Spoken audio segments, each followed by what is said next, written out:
Military sport could be back soon. Cautious optimism is the message coming from the Forces Sports authorities.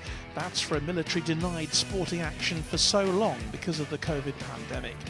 The government's March the 29th date for the return of outdoor sport in England would be the earliest that military competition of any sort could resume.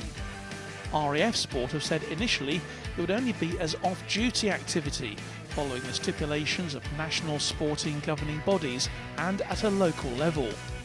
RAF Sport hope that some indoor competition might be able to start happening from April the 12th, but there'll be no official duty sport of any kind until mid-May at the earliest, largely because of movement restrictions, and it's unlikely we will see any inter-services or representative action until much later.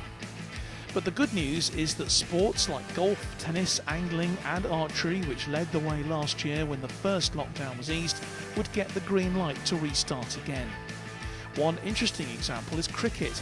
The season usually begins in April anyway, and the race will be on to prepare military players for the Inter-Services T20, which had been planned for September, but has now been switched by Lords back to its usual early summer date, this year Friday the 18th of June. It remains to be seen how quickly the individual service sports boards will be able to sanction a restart, but because of the work done last year to put in place the required governance, risk assessments and safety briefs, the hope is it'll speed up the process this time round.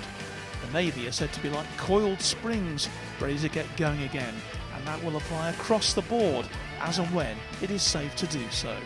John Myton, Forces News.